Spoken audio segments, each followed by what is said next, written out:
What's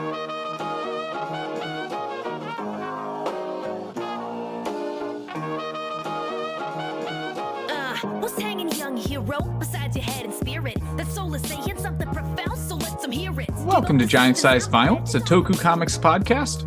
I'm your host, Tommy, and joining me today is my original co-host and favorite collaborator, author of Harlow and Bozeman, and longtime friend of the show, Nate. Welcome back to the show, man. Yeah, I'm happy to be back.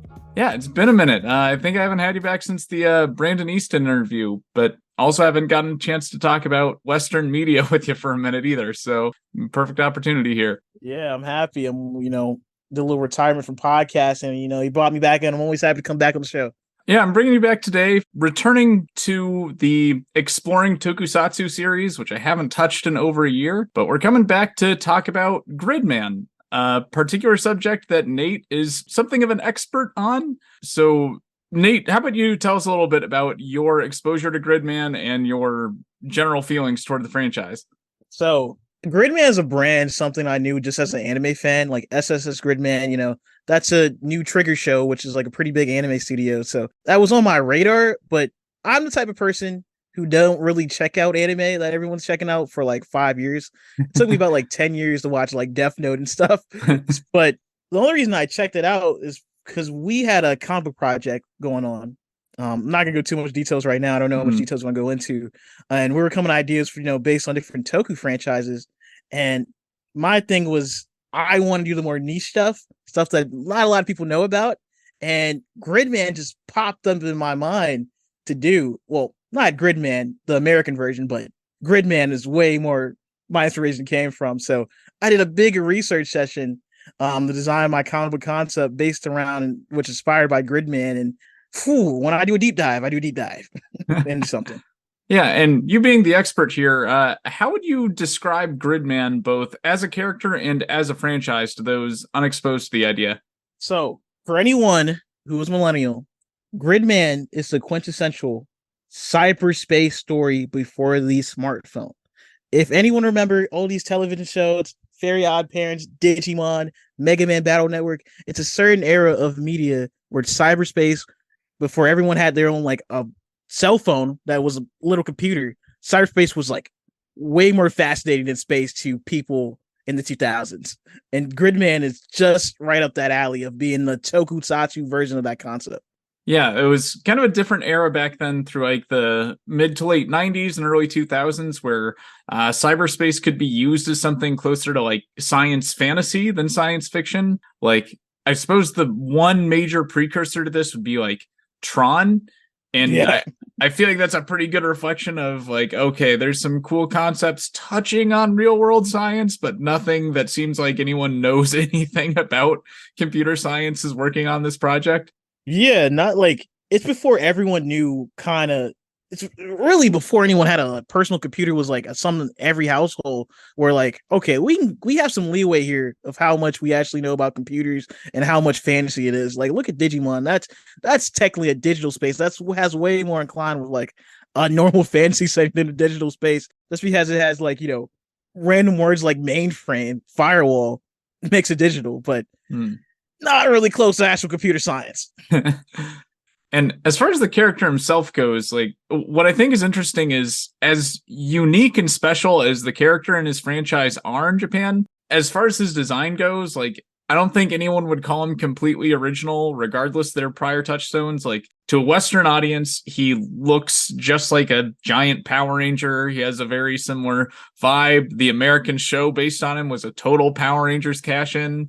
Only big difference is this is one big dude that grows that then combines with his robots rather than a guy that rides in robots. So really, I think that's actually way cooler in execution. Yeah.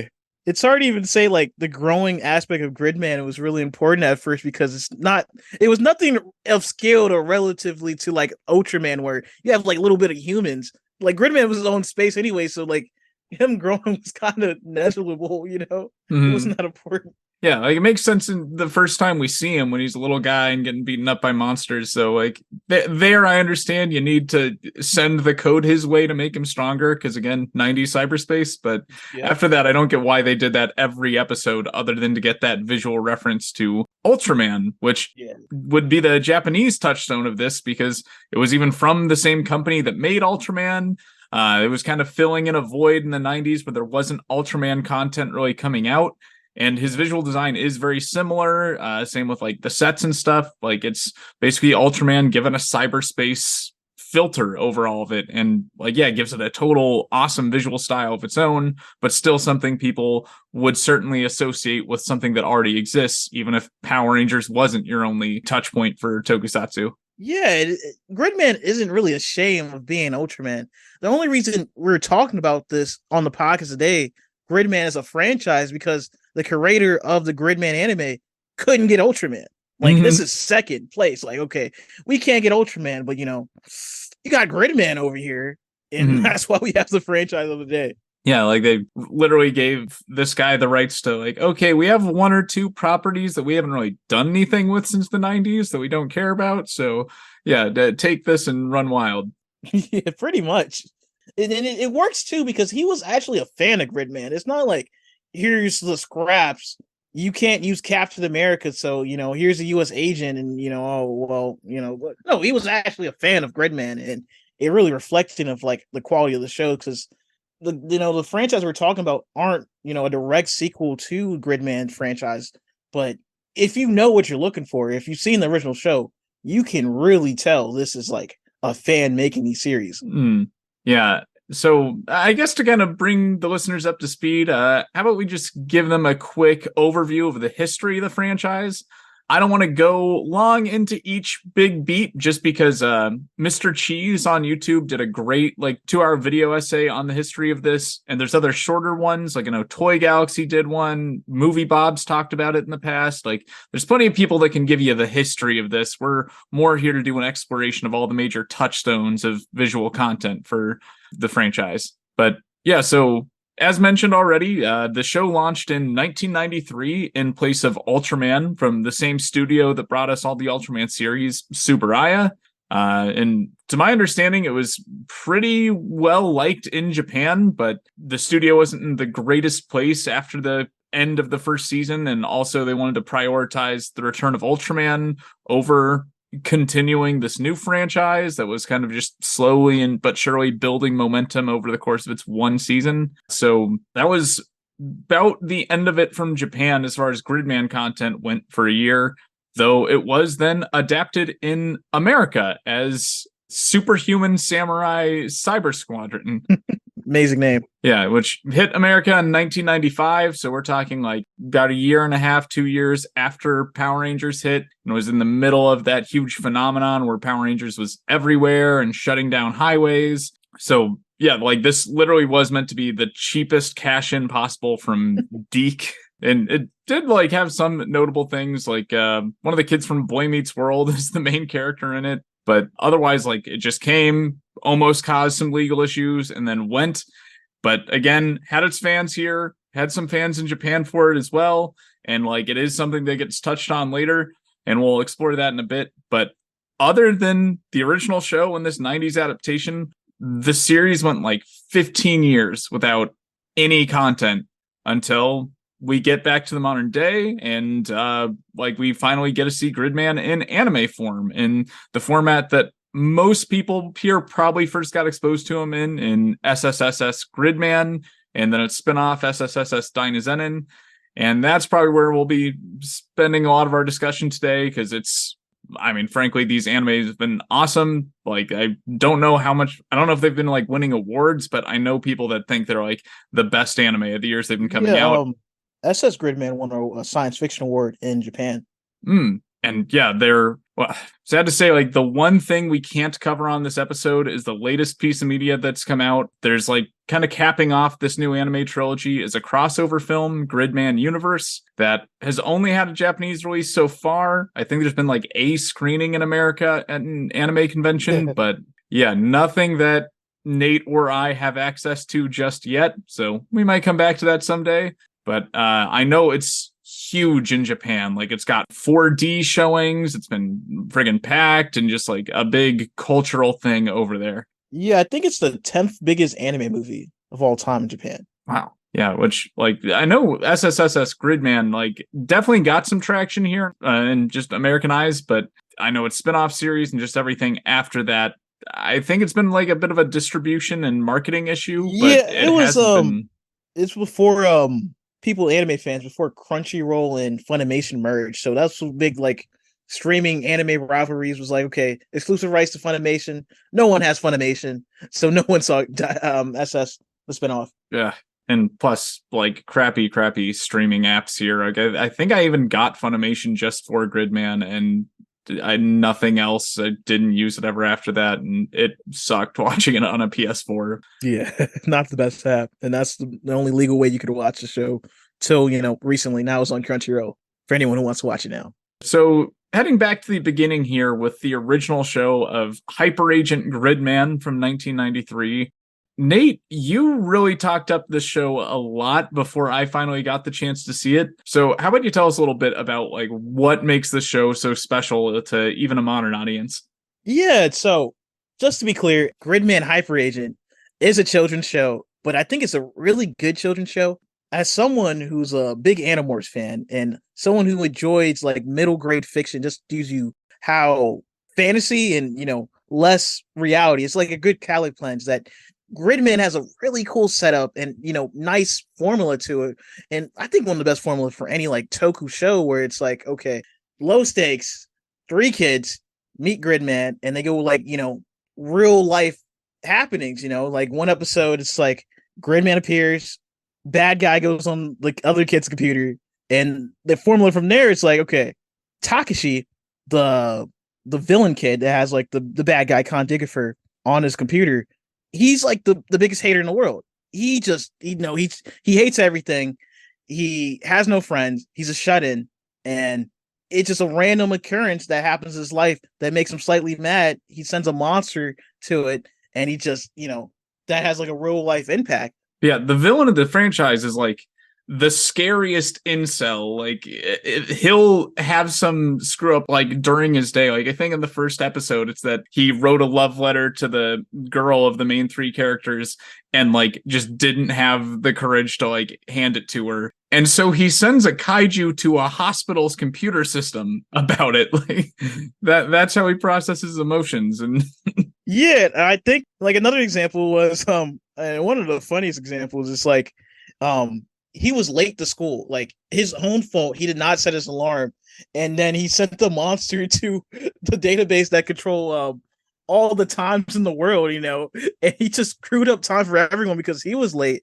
And another time it was like a dog barked at him, didn't bite him, nothing. A dog barked at him, so it was a new collar invented in Japan for the show, and it just controlled like dogs. So he did? He sent monsters out to each of those digital collars and just blew up dogs. Yeah, they don't shy away from this kid being like criminally awful. Like it's weird how lighthearted the show is, because like one of the main episodes you had me watch, like towards the end of it, he gets ready to full on stab a kid, and would have gone through with it if it weren't for some magic hijinks that made it so the other kid wasn't like actually real or something. But yeah, like he gets his comeuppance. I think that's how it works, because it's never one point in the show where we have like the Homelander problem for anyone who watched The Boys, where people's like, okay, Homelander is in the right. Like, no, the show clearly states that Takashi is a bad person. He's a loser. No one should grow up to be like him. And that's how I think it really works. And like, compared to other Tokusatsu shows like Power Rangers, Ultraman, Kamen Rider, like Gridman doesn't fight in the real world. He fights in these electronics. So it gives something for the supporting cast to do outside of fighting, because while Gridman's fighting the digital space, the reaction to the monster being sent to a digital object, the other characters can do something in the same time. So like the microwave's about to blow up because the monster's in there while Gridman's fighting, so we have to evacuate the house or stuff like that. And I think that really works for this type of premise. I feel like that's where we get to see a lot of the craziest hijinks, or like the funniest ideas about how cyberspace affects the real world.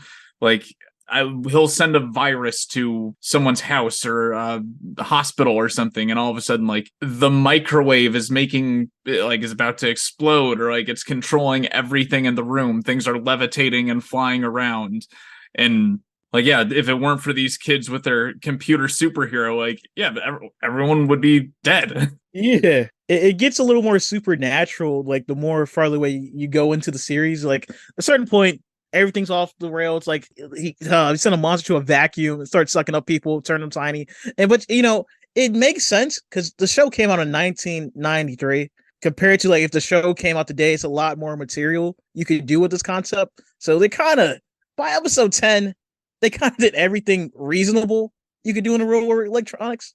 So, they get kind of wacky, but I just think the concept really works compared to other Tokusatsu show because it's so based in reality to a certain extent. Now, as far as like the more Toku superhero side of it, I'm really surprised this show and its format didn't take off more because like I think it's really awesome the way they created this giant superhero like Ultraman, and then they later incorporate these giant robots like what we'd eventually get anime about, like Dynazenon or Dynadragon in the anime or in the live action show. But like, yeah, they'll have these vehicles that are controlled by his friends, or this giant dragon robot that then Gridman can combine with in this more powerful form. And I'm just surprised none of the other Toku series took that concept afterwards. Like Ultraman never started combining with robots in future series. We never see like Super Sentai or Power Rangers have a giant ranger combine and change with his robots hardly. And yeah, like I think it just makes for such a cool aesthetic that I feel like it is a very toyetic concept and just combines what people love about two totally different Toku franchises.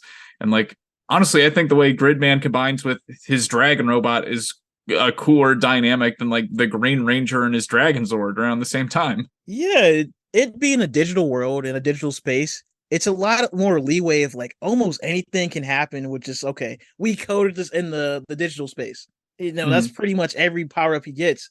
And it's funny that you mentioned like how much Gridman is combining with mechs and how mechy is that like even the creators themselves treat Gridman as a mech now because he's appeared in like a franchise called Super Robot Wars, which just has Gundam, and it's, think about the Super Smash Bros. Of all mecha, and Gridman's in the latest one. Mm-hmm.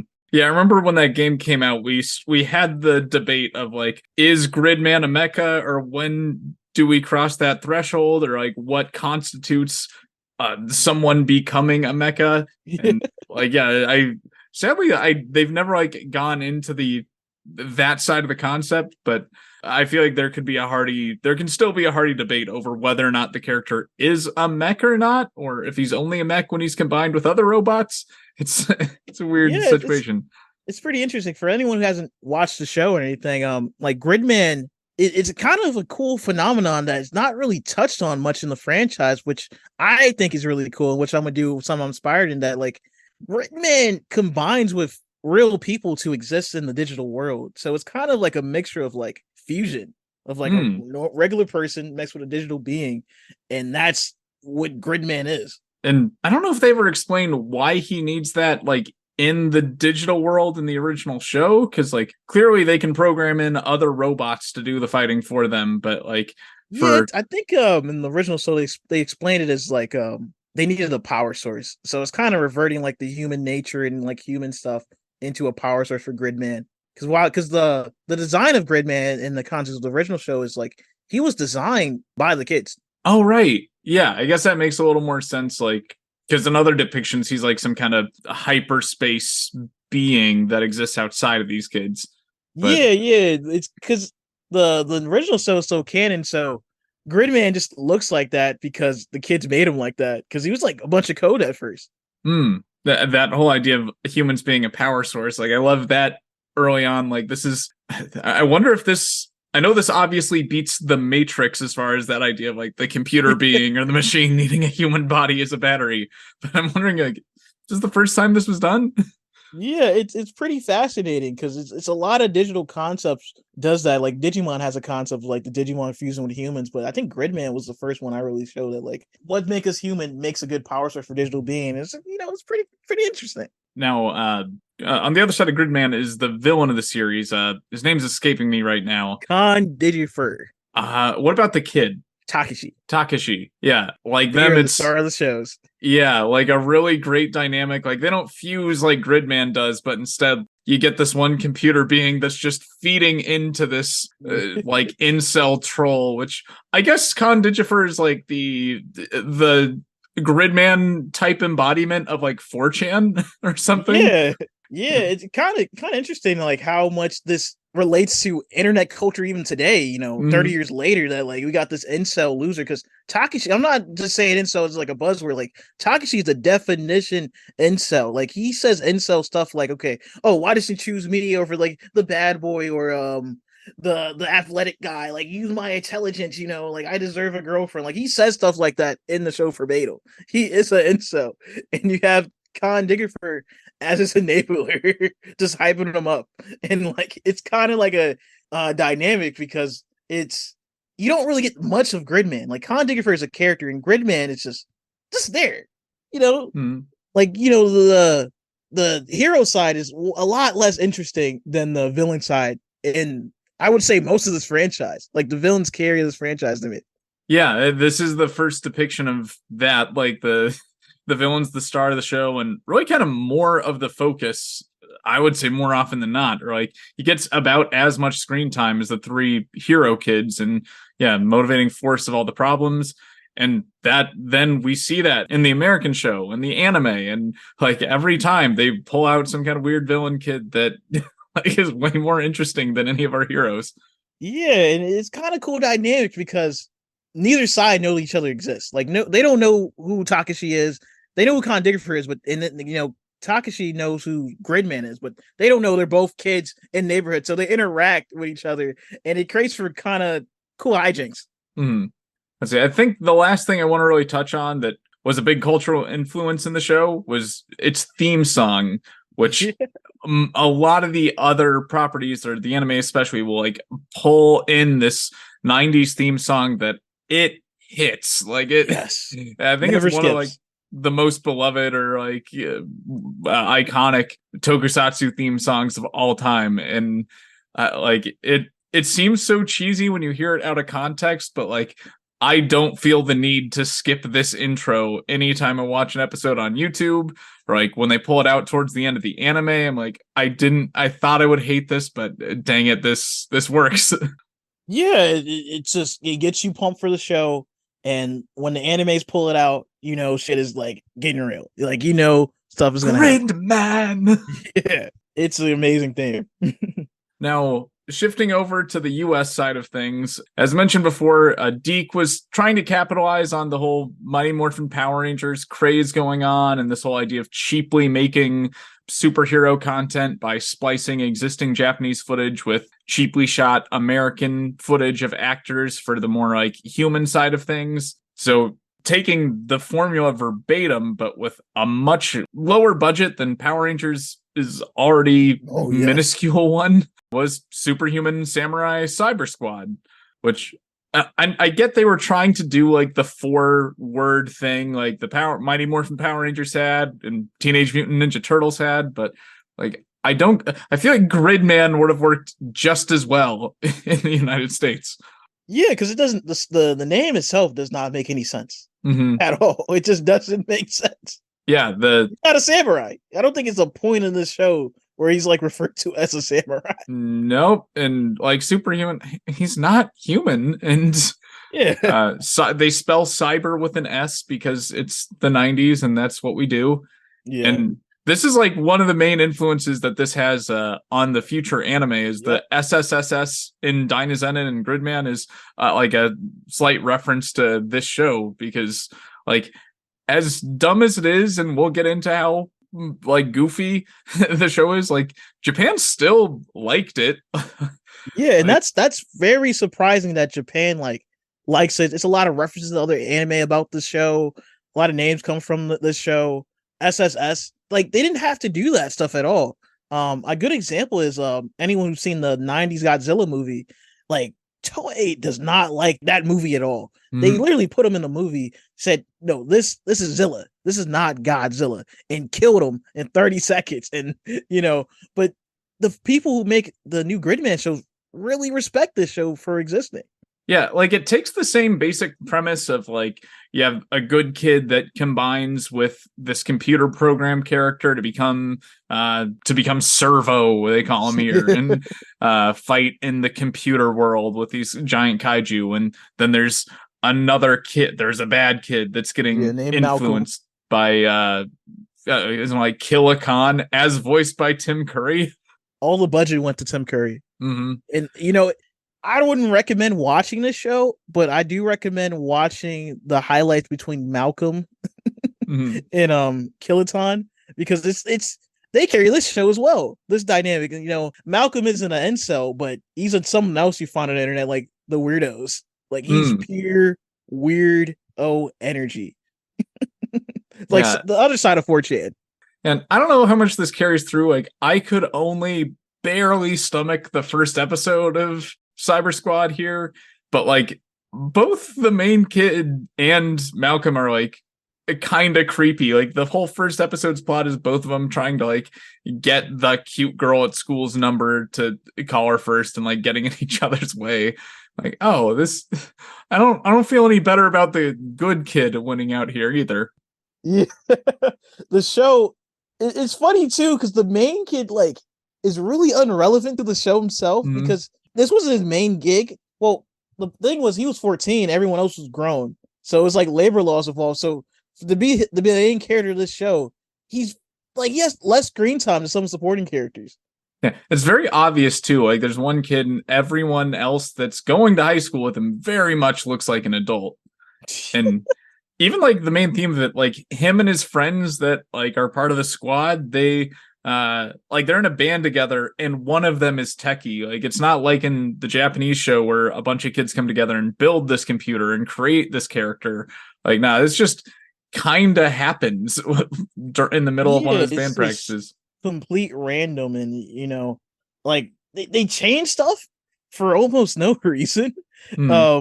So in like the original Gridman show, like the support items and like the mechs and stuff that come and help Gridman were just computer programs that they did remotely. But I guess to appeal to more Power Rangers, like the kids turn in the mechs and like computer programs, which surprisingly come up in the animes. Yeah, that's something that the future Gridman anime is going to pull from, is that like his allies are other people that go into the computer and become vehicles and weapons and like make Gridman stronger and combine with him. And yeah, like I know that was one of the main draws, right? One of the big differences that I think kind of made this catch a few eyes in Japan, because like honestly, I think that is a more interesting but also a lot more goofy idea. Like someone just goes into a computer and becomes a sword. But, become a sword, become a vehicle. But I mean, I guess it makes about as much sense as going in and becoming a Gridman superhero, but I don't understand why they couldn't just control the vehicle like a video game on their keyboard. Yeah, and I just think it's just due to production, because like we said, the show has a really low budget, and the show actually has more episodes than Hyper Agent. Hyper Agent had 39 episodes. This one had a whole 52. And you can tell by like the bits and pieces I said, they had to reuse a lot of footage because they just had more episodes than the source material. Yeah, and I mean the budget of this, like we can't emphasize enough how like shoestring budget this is. Like I hear the main kids were making like $200-300 an episode. The show only had 4 sets total. Like, and one of them was like a dingy looking closet that was like a shoebox for Malcolm, which actually was probably the best set because I could really see that character living like that. Mm-hmm.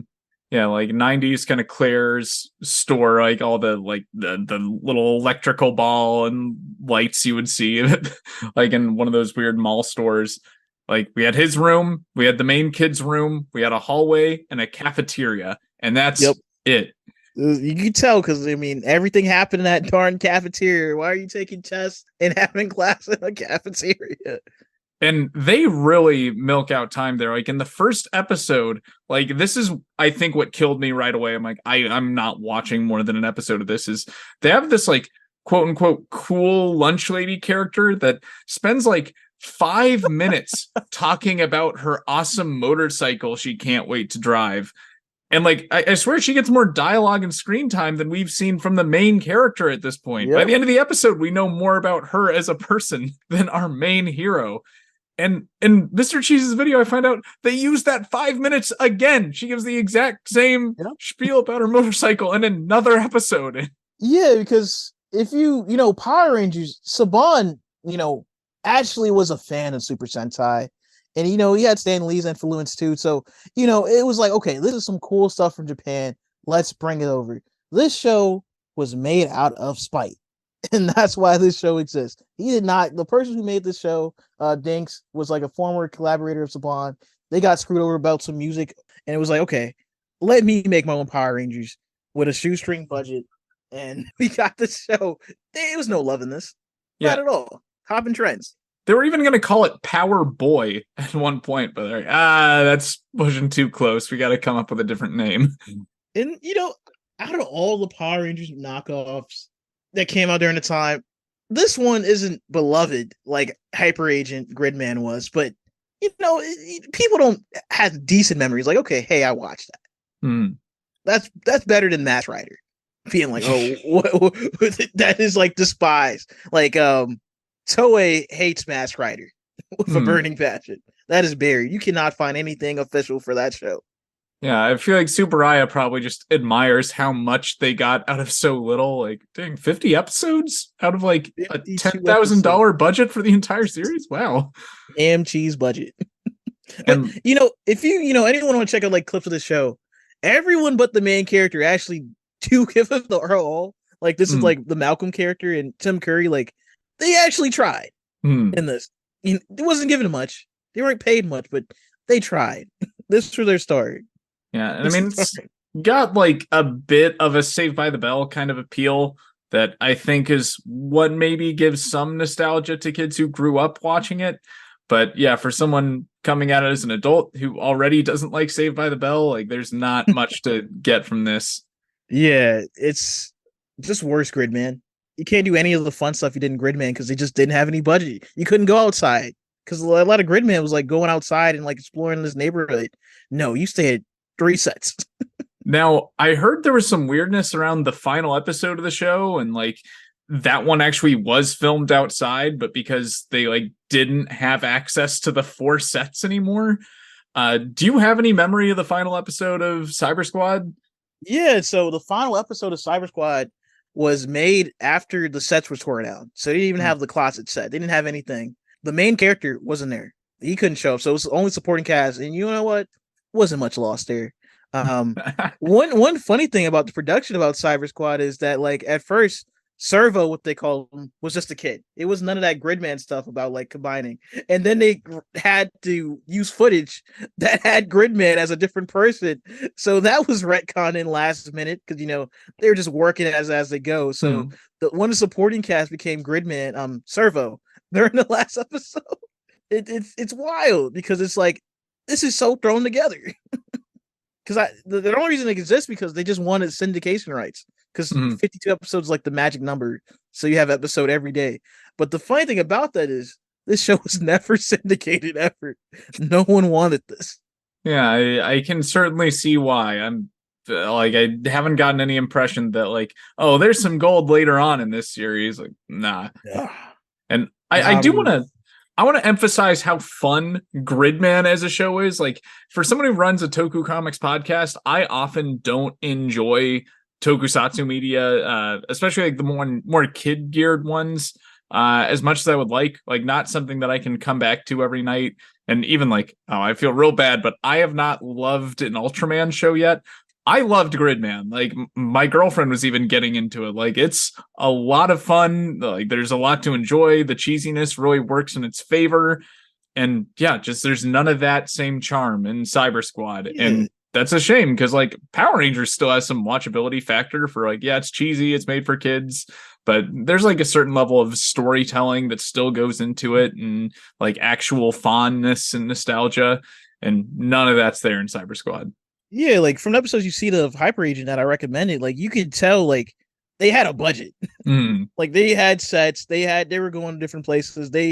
And the main reason why this concept really doesn't work in this low budget is because the fun of Gridman was like how these monsters interact with the real life world, electronics and technology all around the city, and you just can't do that.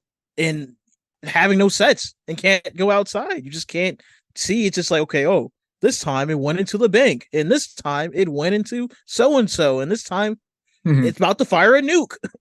But you don't really get to see the impact of it because the close thing we got was like, oh, a nuke is about to hit. Let's get on the table one episode.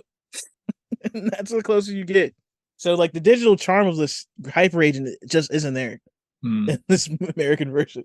Yeah, so sadly, this was the note that Gridman would go out on for like 15 years or so. Actually, almost closer to 20, I think, now that I look at it. Like, just, I don't know quite why Tsuburaya had never revisited this in that wide amount of time. I think maybe just the demand wasn't there, and like Ultraman came back in a big way later in the 90s. And I mean, also, like, Tokusatsu is a pretty crowded market over in Japan. Like, Toho, the people who brought us Godzilla, like, even they tried their hand in the 2000s at doing like a Super Sentai Power Ranger style show, and like they couldn't cut it. So I think when you've already got Ultraman, you probably can't justify a second one of these series, at least in a market that's as crowded as it is. Yeah, I believe if Tsuburaya had Toei's money, this Gridman had a good chance of being like the Super Sentai and Kamen Rider, just having two franchises that are both brother and sister to each other. But the way I understand how it went is like, Tsuburaya, they didn't make an Ultraman show in like 10 years, I believe. It was like 7 to 10 years that then Gridman happened. And, that gave the money and, the credibility they needed to make new Ultraman, but they weren't in a great shape, even after Gridman. So it was like, okay, a new Ultraman or Gridman, and, Ultraman's their baby. So Ultraman won, but it's pretty interesting that like, it's not like Gridman was forgotten. Like, it's still celebrated. It's still listed. They still, bring the Gridman suit out.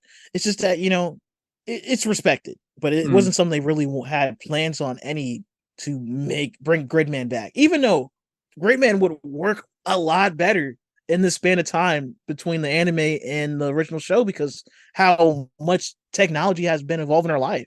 You could do I can really imagine like a Gridman show in 2008, for example, and you could do a lot more concept with this idea that you just couldn't do in 1993, but it just didn't happen.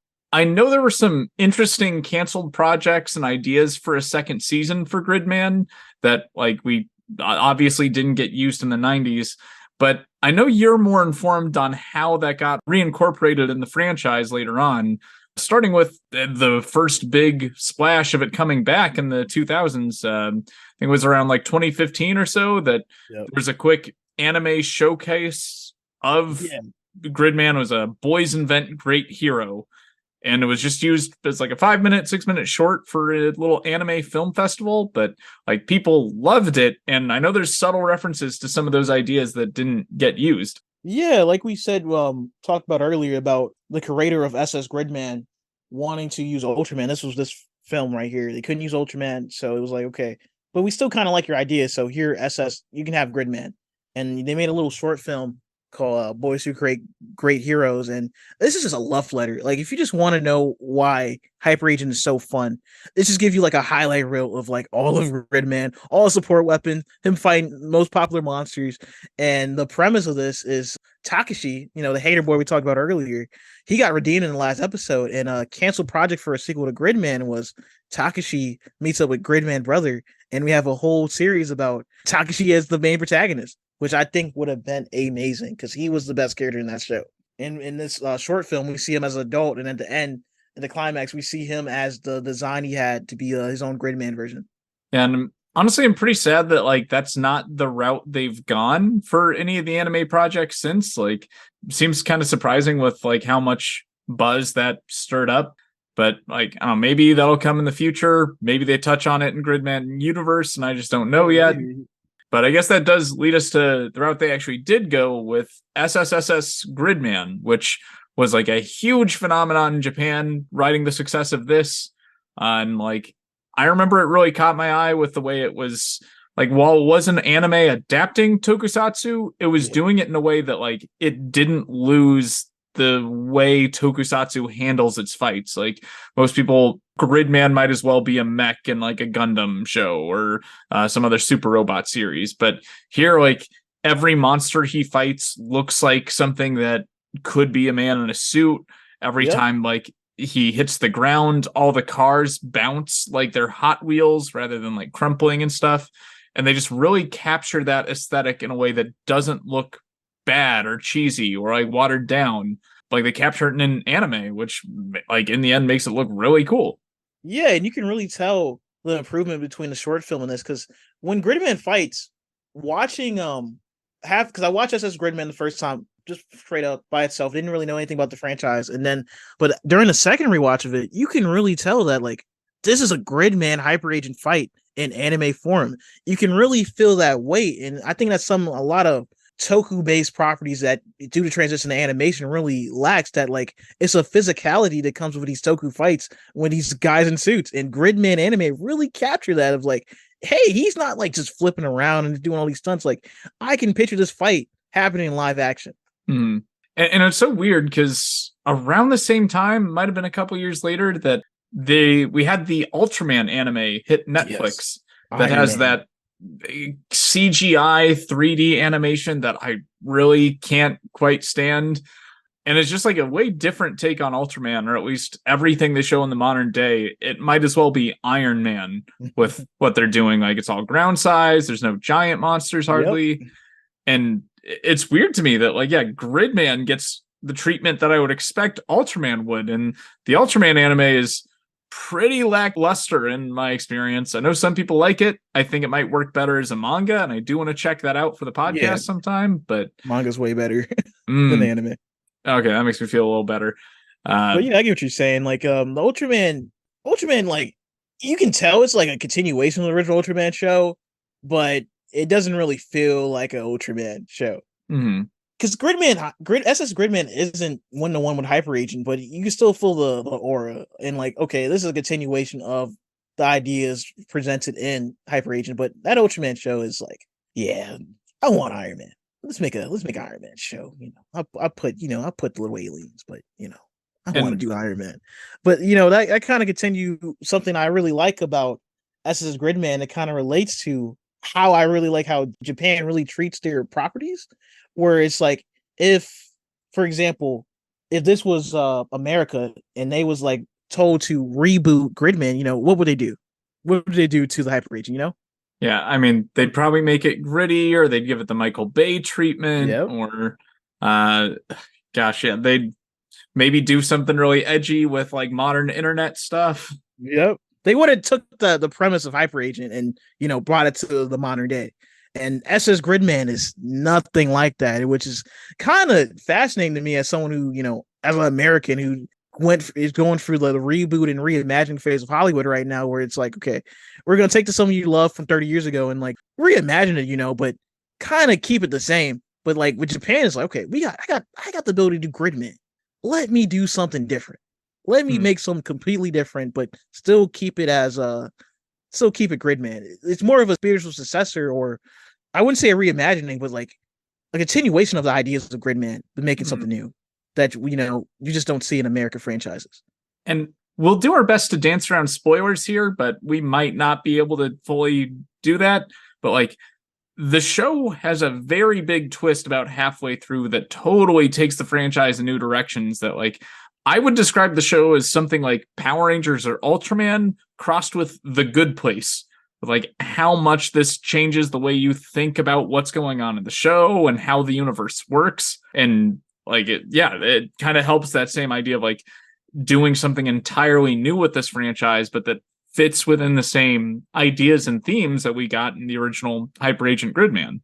Yeah, this show, after watching Hyper Agent, feels like a good successor to the original show, just based on like, I think the director said himself, I was trying to fit 39 episodes into 12 episodes. It can really feel that. We really get a lot of stuff that straight up from Hyper Agent in this, but it's not like, oh, it's not like a member berry, like, oh, that's from Hyper Agent, I need to know that. It's like, no, it's like, oh yeah, this was made for the fans.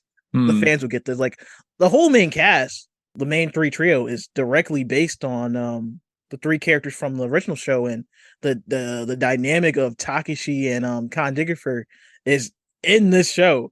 It actually the main kaiju making girl, it has her whole story arc based on a single episode That Tommy watched, and I told Tommy to watch. And did you get what I was saying after watching the episode? Yeah, like basically it's a matter of like facing the better version of yourself or confronting the worst version of yourself. And it's all an exploration about how like this cyber person that's like Digit for like in the anime is corrupting this one girl and like feeding into all her worst ideas and desires and like a much, I guess it's still an enabler relationship, but like you feel like the villain is just the digital being is just like a toxic parent or something. Yeah. To their spoiled kid. Yeah. And just like the original show, like we keep mentioning that like the villains are the main appeal to this show. And I think even more because this show's second half is all about the villain. Mm-hmm. Yeah. Like the first half is very like kind of getting the big plot beats and those references to the original show, but also showing us like, okay, here are the other support weapons and how they combine with him, just like things that'll be needed to show Gridman at his fullest later on. But that the exploration is the main character and also like what reality is in this world. Just do something that I don't feel like we could see done nearly as well in a live action Toku show. And I feel like it also helps that like this is crammed into just a 12 episode anime. So like in the end, the show is kind of more about the villain, but we really only have time to fully explore one of these two. And I'm glad that they chose the more interesting of the two. Yeah, that's how I could tell like they're a fan of Hyper Agent. It was like because as I'm a fan of Hyper Agent now, and it's like, okay, like I said earlier, the villains are the reason you watch this show. And I feel like, okay, I'm making a SSSS Gridman. I'm just gonna make it about the villain. Now you can tell that this was huge in Japan, based solely off the sheer number of spin-offs they made about this anime. Like, because we only have so much time for the hero and more time for the villain, the side characters that are like these really cool adult loners, like the Neon Genesis Junior High Club, like they become the focus of like all these manga spin-offs. I think there's even audio dramas and stuff. Like there's a lot to explore if you're lucky enough to be able to read or speak Japanese. Like there's a lot of media out there for this that sadly hasn't been translated for the most part. And that's how you can tell this was huge in Japan and only like mildly big here in the US because lots of spin-off media, hardly any of it translated. Yeah, Tsuburaya made a whole studio called Gridman Universe. That was just okay. We got a new cash cow. Tsuburaya don't really have anything outside of Ultraman, so it's like, okay, we can milk something else for once. Oh, let's go. And it's like all the support weapons are like big fan favorites in Japan. It's like so many cosplayers. I think each one of them has their own spin-off manga. They just really like this concept, and the quality isn't the same as the anime, but you can really tell this is a phenomenon in Japan. We just don't have that in America, so you can't tell unless you really look for it. But it's a lot. Yeah, I mean we get that with our major studios, like oh hey, what's this? Star Wars is popping off. We're gonna make 9 Star Wars shows, and with Marvel, Star Trek's doing it. Like any major property, we get that, but it's just what's in the cultural zeitgeist and what's easy to sell to a mass audience. It's not the studio like, oh, this thing we've had in our back pocket and not done anything with for 20 years is now popular again. Let's capitalize on this. Yeah. And some of the stuff's pretty cool. Further reinventions of the show. Like I know there's one that's like a really dark twist on the franchise where like the girl that's now Gridman is a real messed up individual, as are her support weapons. There's another one that's like in feudal Japan, and like that one's crazy. That one looks awesome. Wild. Like the Gridman himself looks like more of a giant samurai kind of figure than he does like a mech. And like I would probably read these manga if they were available here, but like fan translations are pretty woof. And like just not worth the effort for a pretty poor version of the finished product. Yeah, but it just, even if it's not like something we can really consume right now, it just really shows the perspective that like this was the new up and coming franchise in Japan, that like Gridman is bigger than ever, like bigger than Hyper Agent ever was. And it's crazy because it just came from one 12 episode TV show that won awards for how good it was. Now, as far as like further renown and award-winning series, we get a couple years later SSSS Dynazenon, which isn't much of a sequel to the previous show. More spinoff. Yeah, like in Gridman, we just see like his support weapons are just the vehicles from the original series, whereas this kind of takes the idea of the giant dragon robot from the original show and takes that into some new ideas. It redesigns the robot and instead explores this really interesting kind of slice of life anime that happens to be about 4 kids that have a giant combining robot. And it frankly does something with a giant mech anime that I don't feel like anyone else has really done before. And like when you tell someone that, oh, I like this anime that's about 4 kids with a giant robot, they imagine like, okay, anime Power Rangers or something, when really it's exactly. quite the opposite. It's like a much more personal exploration of these characters and like a focus on them and their personal lives than it is about like their ongoing conflict or the fallout of these giant robot monster fights going on.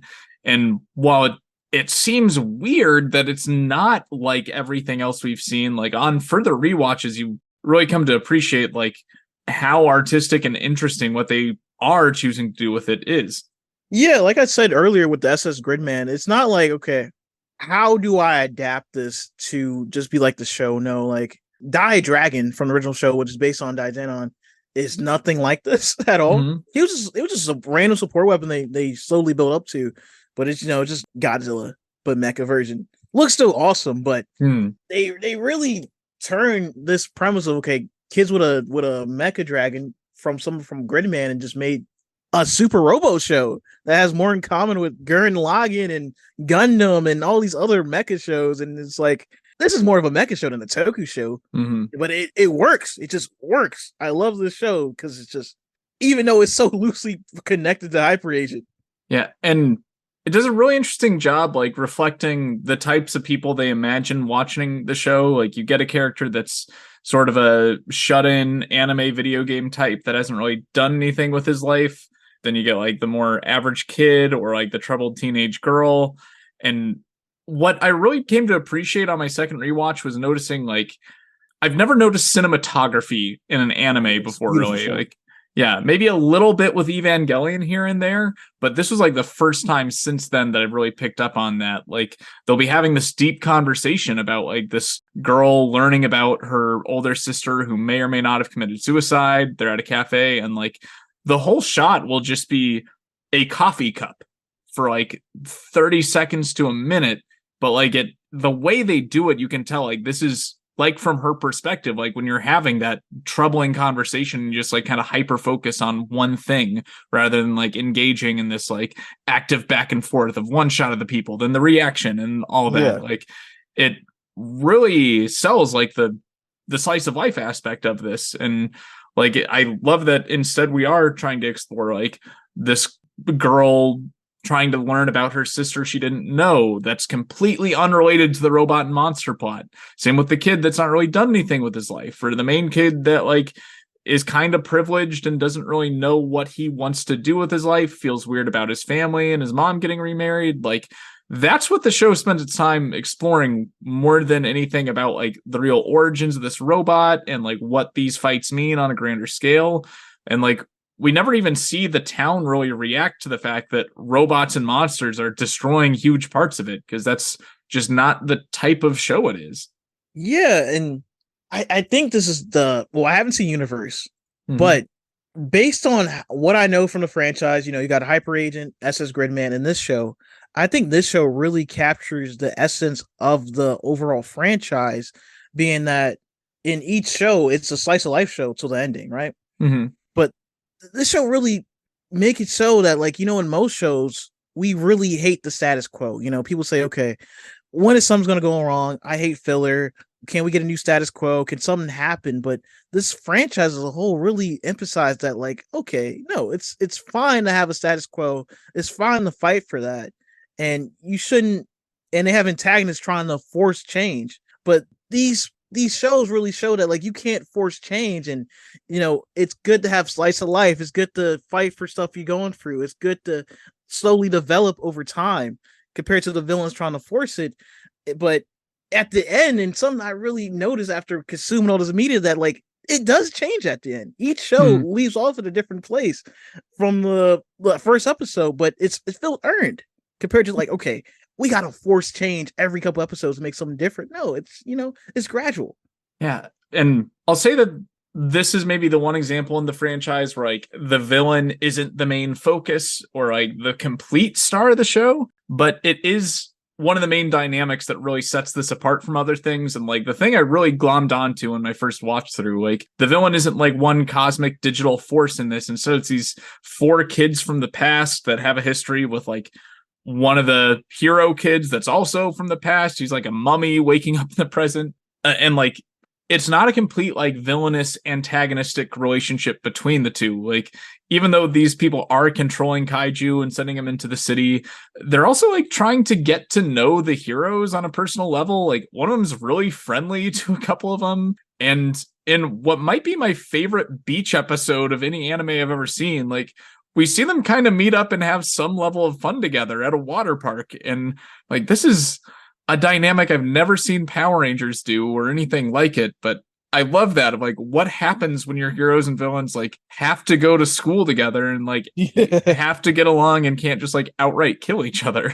Yeah, it's pretty cool because I think every show really has this where it's not a direct, oh, this is an evil bad guy. Like it's always like it's Con Diggerford and everyone else, but it wasn't like, oh, I want to kill this person. They killed my dad, and they're like this big supervillain. No, it's more like, okay, this is an antagonist, but they're still people. There's still people that we get to know. The protagonists get to know, develop bonds with, connections with, and it's really cool to see this into this type of property because you're so used to having like the stereotypical bad guy, but these are just antagonists, but they're not bad people. They just have different goals than our protagonists. Yeah, and like they really contrast with the heroes because like they'll have really clear goals. They're all uniform. Like, I mean, they literally wear a really cool uniform that matches all of them, and they look like heroes in their design. Yeah. And like, yeah, they actually know how to work together. They act like a team, whereas the others are like really figuring themselves out. They have a hard time taking things seriously enough to like show up and learn how to control the robot. Like, honestly, it's kind of a miracle that these kids win in the end, but they got some plot armor. Yeah, and the villains too, like their whole power of like, because in this show they're not making monsters like the other one; they're controlling monsters that just pop up. But something I kind of found kind of fascinating after watching like Hyper Agent, and that you would assume that okay, this is kind of like different scale because they're not making digital monsters, but it actually fits quite in line with how kaijus were treated in the rest of the franchise. It was a couple episodes that in the original Hyper Agent show where obviously you have Takeshi creating monsters, but it's not like he was just making monsters digitally and coding them. It's like the monsters had imprinted on them, and it was a cute episode of Gridman where it was like Takeshi put Con Diggerford on a floppy disk, kind of like Optimus Prime in the comic. If anyone knows about that reference, but a random high school girl gets Con Diggerford, and Con Diggerford's like, oh well, when in Rome, you want to make a monster? So she makes a telephone monster that just makes prank calls from the internet on the lines because landline connected to the digital frame, and that kind of shows like, okay, the monster's based on the people who make them, and you see in Dynazenon that like kaiju just made it from people emotion. So it's like, again, it's like these people are fans of the franchise that are making these shows, and it's like, let me take pieces of different elements from the original show and let's make a show out of it. Like you can say, but the Mummy, it's directly from the original show. Yeah, you had me watch that episode, and like, yeah, there's these weird callbacks to what's surprisingly just a random episode of Gridman. Like the main character that's like a mummy that woke up in the present, there's a mummy episode where this mummy wakes up in the present day. Like, again, somehow with cyberspace, like they hack and use a cyber kaiju to bring this mummy back to life. And sorry, side tangent here, but what I love about the original Gridman episode is like there is a news camera crew just on standby, like covering this exhibit when a mummy comes to life, and like the news crew is engaged with it, and like the world doesn't change about this fact that like for about 50 seconds we see there's monsters on the world. And yeah, it's really like Saturday morning, like, okay, this just exists, we're not really going into details of this. But I think it was so respectable about the director of this franchise, this Gridman universe franchise, is that like he said for himself, it's like, okay, SS Gridman was like, how do I make 39 episodes into 12 episodes. For SS Dynazenon, he was like, how do I make this one episode into a whole season? And that's what he did. And there's a lot of themes in that episode. If you watch that episode, they played voice lines from the original episode, the Mummy episode, in Dynazenon. Like it's canon, it's references, and it's like for anyone who watched the show, it's a opening. It's a little dragon piece at the end of each opening, and that has no relevance at all to the show itself. That's directly just a reference to that original Hyper Agent episode with the Mummy and the dragon. Like you just look like a dragon piece broken, but no, you get the context if you actually watch the original show, which is like they didn't have to do that at all. Like you can tell they're a fan of this franchise without doing like the normal things of like just putting references and random like references and like, oh, do you remember that? Or like, you know, just fan service. No, like this is like callbacks that doesn't really impact the plot, but it's like, you know, it's a good Easter egg, the good type Easter eggs. Now, speaking of the connectedness of these series and the franchise itself, I think I'd like to dive a little bit into spoiler territory here. So for probably the last like 10 minutes of the episode, I want to talk about some of the weird stuff that happens. I'd like to say, I don't think the spoilers ruin either of the series, but like both of them only take like 4 or 5 hours to watch all the way through since they're only 12 episodes long. This is no One Piece. Yeah. So official spoiler warning for SSS Gridman and Dynazenon. But I think I can start off with some spoiler talk. I think something really interesting about SS Gridman ending, and apparently this is the premise of the movie, that SS Gridman, Gridman relationship with the kid and SS Gridman has way more similarities with Ultraman than actual Gridman. If you know the big reveal at the end of SS Gridman that we weren't following the kid himself, we were just following Gridman as a kid. Yeah, like he's living life through the eyes of this kid, or like taking the form of the kid rather than the kid becoming Gridman. And that's literally the first Ultraman series. And the big twist that, like, I think this is the kind of spoiler that would make me more interested in watching things, but about 5 episodes in, we find it's just like The Good Place, where they like get on a train and then we find out the world is not what you thought it was. Like they go out and you find out that their world isn't real, or like they're living in a video game, like some kind of digital world. Like they don't see themselves as that. Instead, they feel like they're interacting with gods and just finding out, like, oh, the world doesn't really exist outside of this one city. And like, that's part of how it keeps getting restored after every monster fight. Yeah. And the set that we see when like the city's digitalized is legit just the set from Gridman, the cyberspace set. When like you see Gridman fighting, that's like the world. So they're literally in the Gridman computer world. And what I like is they don't really treat their world as if it like doesn't matter or if it's just fictitious, because with the nature of the way the shows connect, I feel like it's trying to say that every world is as real as every other world.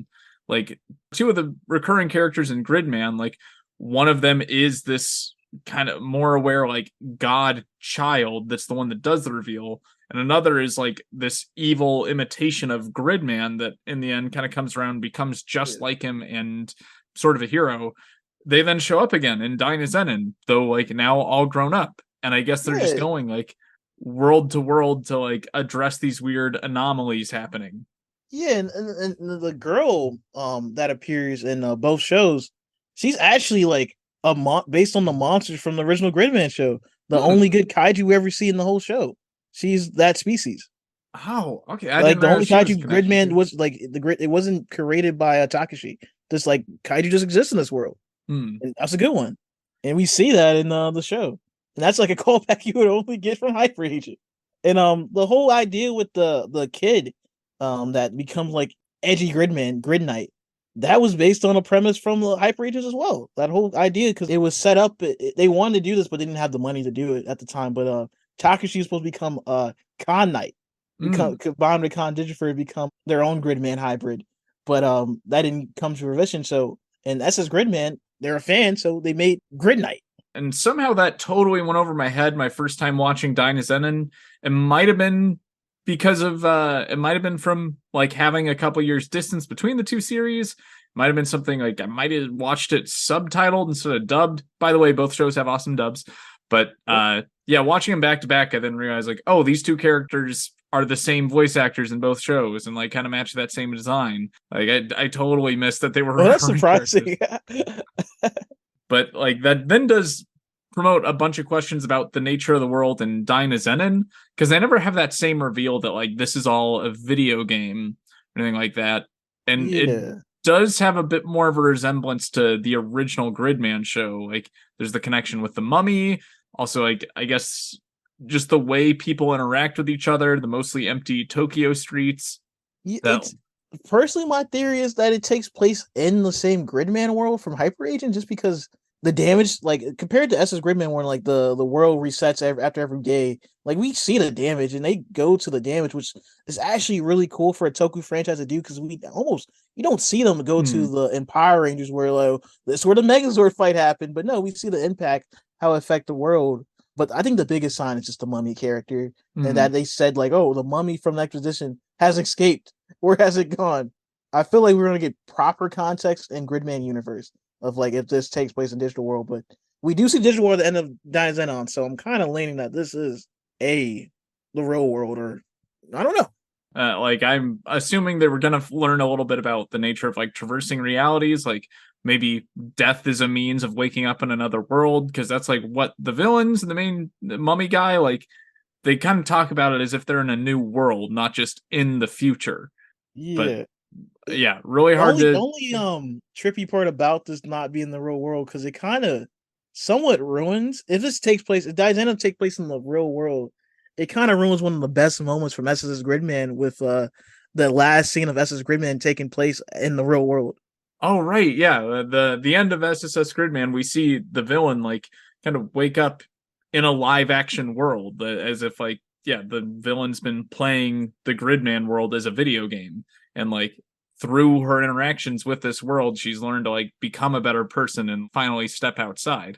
Yeah, and it's a whole music video continuation of that last scene of her like in real world, because like we said earlier, it's like that whole series is based on around that one Gridman episode from the original about like she in the computer side, she was the idealistic version of herself, like Takashi was in that episode, and now in she has to face being the real her, and it's just I only get that reference from being a fan of the franchise. It's so cool that like compared to other franchises that like me knowing context just make the stuff better, but it doesn't make it so like I can't understand stuff. Mm-hmm.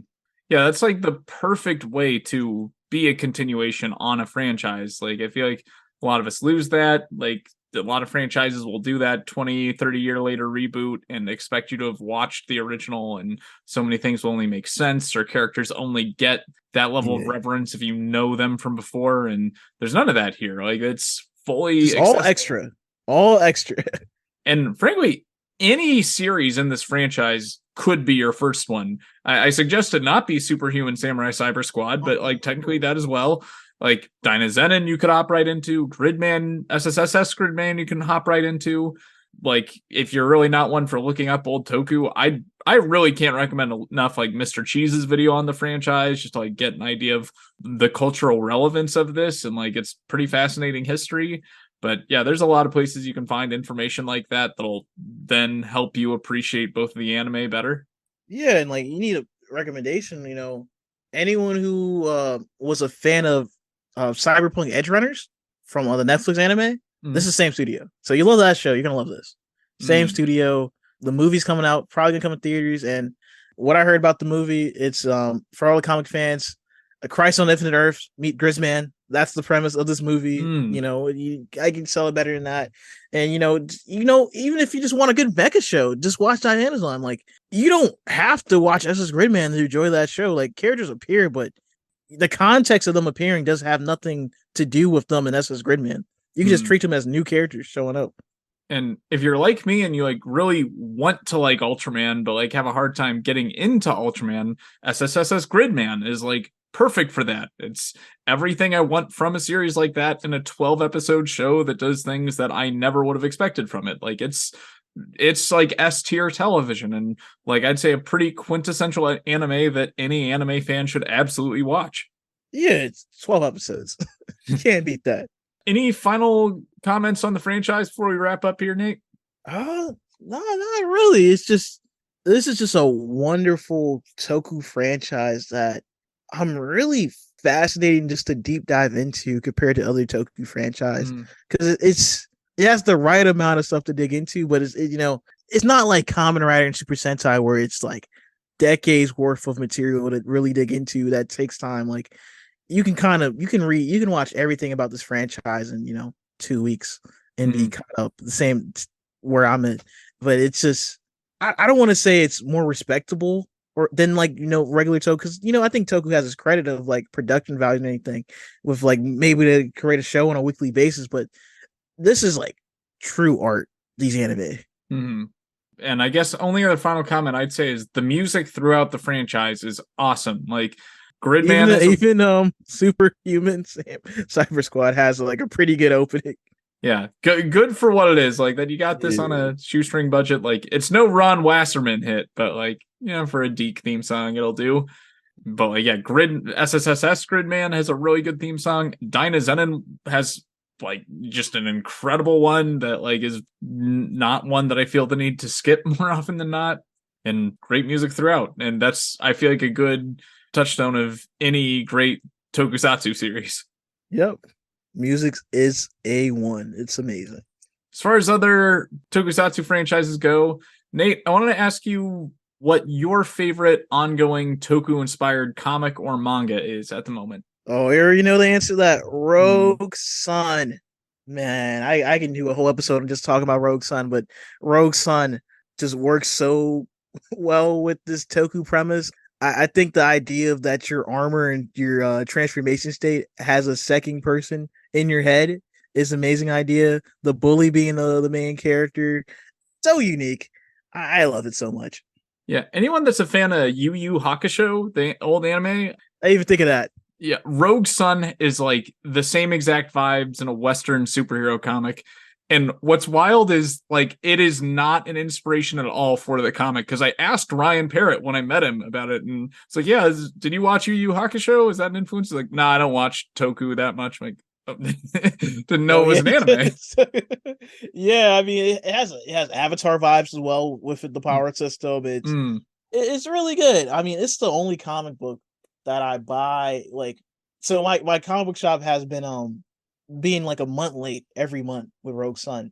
So I buy it digitally just to keep like the day of release, and then I just buy it physically, and then I mm. buy the trade for it. I really love this series.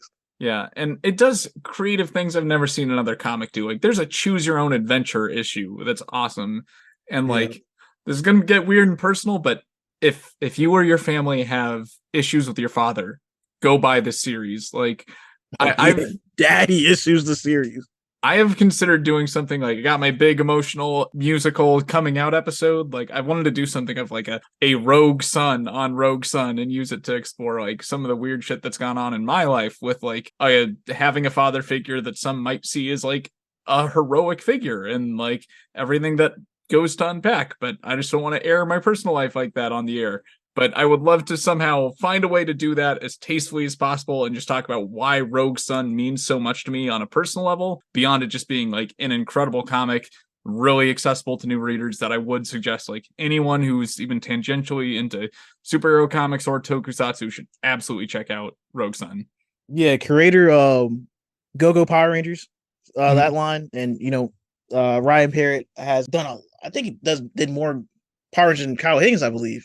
Yeah, So if you he like the Power Rangers series, I mean, Rogue Sun made by the same creator. yeah, I think altogether he wrote like 100 issues of Power Rangers from the two Yeah, different series. And yeah, I love his stuff on that. big fan. As far as my favorite, Rogue Sun's up there, and it's a little hard for me. Like, I'm really enjoying the Massiverse in general. Like, Dead Lucky is really grabbing my attention. Like, I love it as like it's probably my favorite queer representation in a superhero comic so far. I don't feel like that's an issue at all in it, but it's just like this feels like the badass lesbian women I know in a comic, and I like its exploration of like veterans issues and just does a lot of things I haven't really seen before. And I don't know, I'm just always really excited. Like it's mine that like I've bought the trade and I'm buying all the single issues. Yep, just like me and Rogue Sun. But as far as manga goes, I don't know if I can call it the favorite, especially since like finding American version or official American translations is spotty. But I've been reading the original Guyver manga, which was like the first live action anime adaptation in America. It's kind of like Japan's Venom, like kind of about like a symbiotic connection with a hero and like an alien object. And I don't think Blue Beetle borrowed from this intentionally, but like it's got a lot in common with Blue Beetle. Like it's like the original Blue Beetle, or I should say it's like the newest version of Blue Beetle, Jaime. Like I feel like it pulls a lot more from Guyver than it does from the older versions of Blue Beetle. Yeah, I can see that. But yeah, just really great Toku inspired manga. I can't super endorse the live action movies, but like if you want that kind of cool comic experience or like that more gritty 80s tokusatsu in comic form, yeah, Bio Booster Guyver is really cool, and I'm loving the first 30 so chapters. Yeah, manga recommendation, Ranger Reject, or the new translation name, official name, Go Go Loser Ranger. If you like Power Rangers, imagine that, but the boys, and that's Go Go Loser Ranger.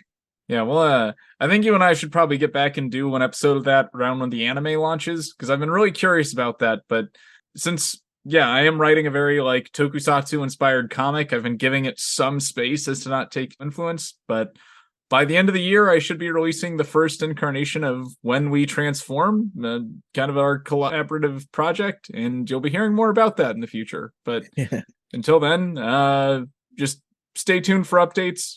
You can see a little bit of the project as it's coming on my Substack, which I'll share on Twitter and share in the episode bio.